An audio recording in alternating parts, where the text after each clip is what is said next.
Ahead of the APEC Economic Leaders Meeting, we talk with Sourabh Gupta, a senior Asia-Pacific International Relations Policy Specialist from the Institute for China-America Studies. He says APEC's vision of connect, innovate, and prosper are important for maintaining Asia's leading role at the world's most dynamic, interconnected regional economy. Mr. Gupta, this year's APEC Leaders Meeting highlights three priorities: connect, innovate, and prosper. From your perspective, how should we understand their significance for the Asia-Pacific region? The Asia-Pacific region is the number one growth center of the world. To maintain Asia's lead as the most dynamic, interconnected economy, regional economy within the global economy, it is important that the Asia focus and APEC focus its vision on connectivity, on innovation and prosperity. This is also important from the stance of realizing its 2040 Putrajaya vision that APEC had put out in becoming the most dynamic, interconnected economy in the world, the most innovative and digitalized economy in the world, as well as to ensure balanced, sustainable, and inclusive growth in the region.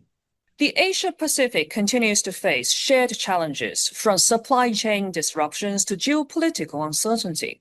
With China and the United States both playing a pivotal role in regional trade, how can APEC economies work together to enhance trust, strengthen supply chain resilience, and keep the region better connected? It's important to bear in mind that at this point of time, the most important challenge facing the global economy is global fragmentation, economic fragmentation. We see that already in the Asia-Pacific region. APEC is the single regional organization in which both the regional economic organization in which both the United States and China are full members. It creates a platform for the two countries to get together and to work with others.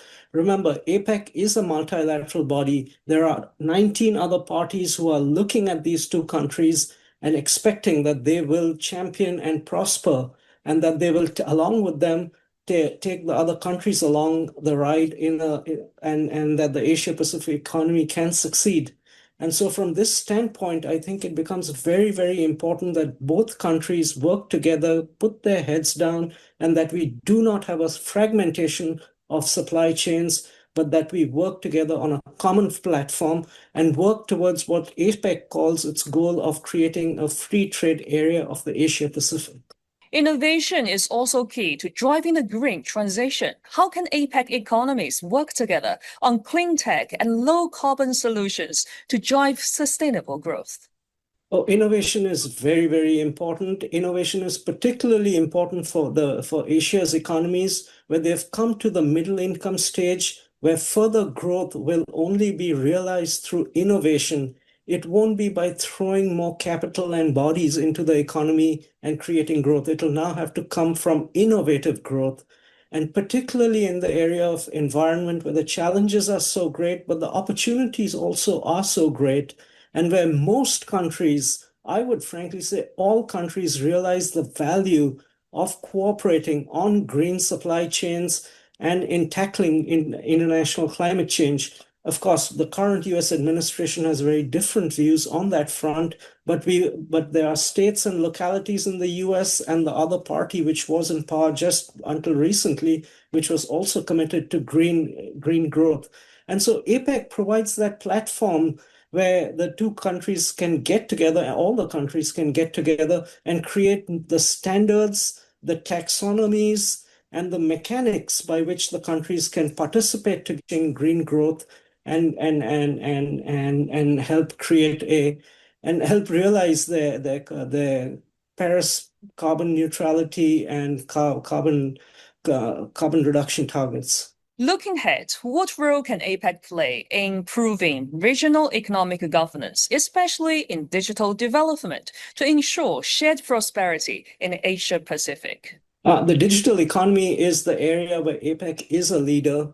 APEC realizes the value of digital and connected economics. And I think that this is one area where across the board, there is a consensus of the importance of digital economies. All countries want to host AI chips, AI data infrastructure, and are all moving in that area. And so it's important from this standpoint to ensure that AI and other digital supply chains don't fragment and fracture.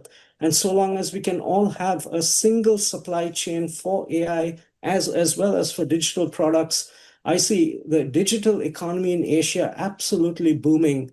It's important, though, at this point of time that we have better rules and regulations and standards in this area, simply because there's so much more new innovation happening out here, and rules and regulations need to catch up with the innovation that is happening in this sector so as to support the sector and to provide stability to the sector. But I think AI, digital development is the area in which Asia, the Asia Pacific region and APEC particularly will make its mark.